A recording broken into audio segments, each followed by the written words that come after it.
Welcome back. It is not in dispute that Jeffrey Epstein sexually abused underage girls, nor that Ghislaine Maxwell was Epstein's closest known aide and partner and confidant for more than 25 years. Some of those years, girlfriend.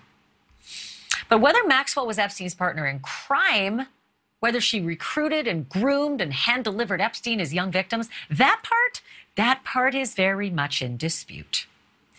And now, for the first time, it is playing out in front of a jury. 17 months after Maxwell was arrested in an FBI raid, prosecutors and Maxwell's lawyers both gave their opening statements in a federal courtroom in Manhattan.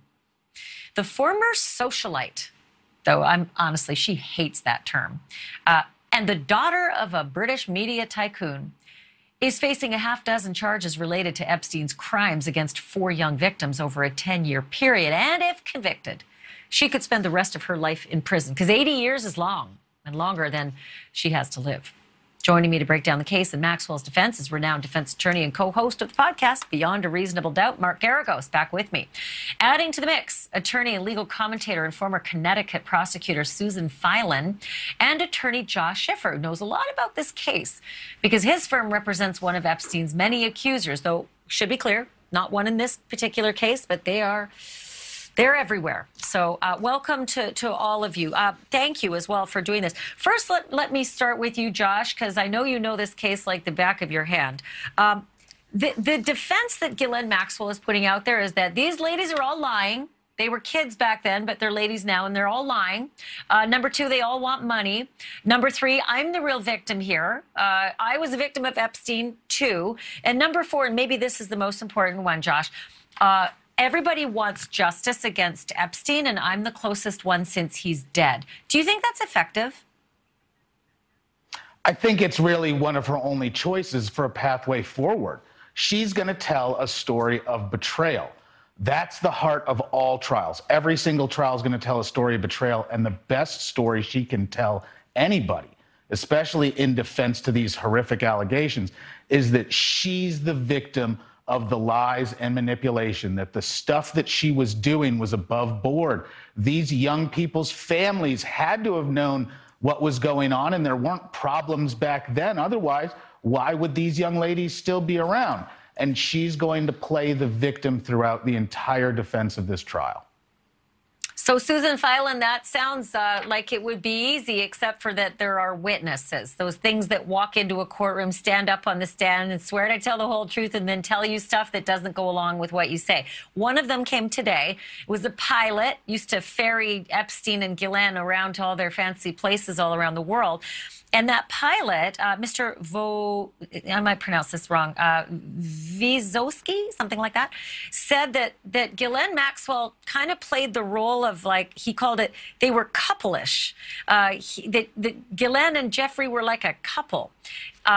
Does that diminish, Susan, a lot from the argument that I was one of his victims?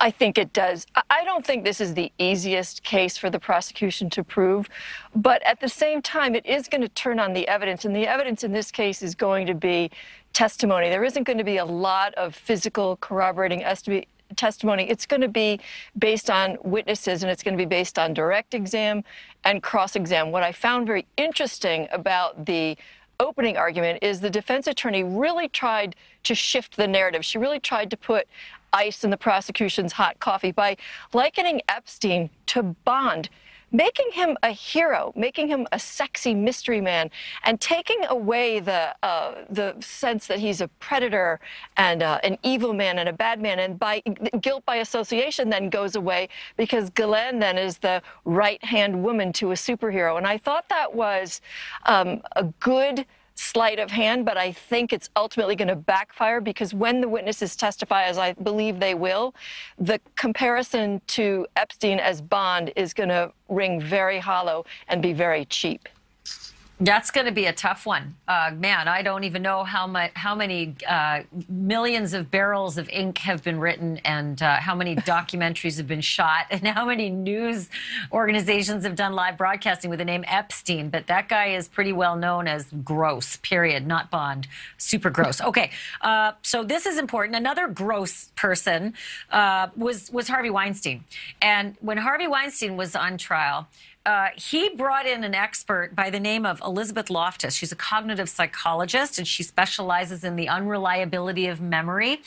I think your name is Mark Geragos. I'm pretty sure I remember that. However, it didn't go well for Harvey Weinstein, and he used her, and now Ghislaine is using her too. What are your thoughts there? What's your name again? Mark Geragos. That's it. Yeah, thank you. I appreciate that, Ashleigh.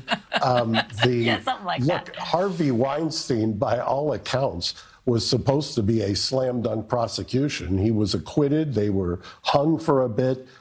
So I wouldn't be so sure that Elizabeth Loftus, and I've used her many years ago, isn't effective. And the other thing I would say, and that I thought was done rather masterfully by the defense today, at least in opening, they tied together the four purported accusers by money that they've obtained. And we're not talking chump change, we're talking millions of dollars.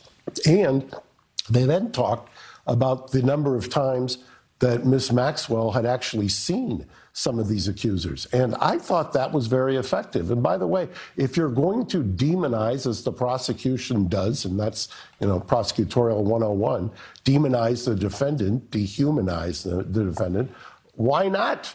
As long as they're going to call him a monster, if you're defending, you're going to create some kind of mystery about him. And then you're going to go to the obvious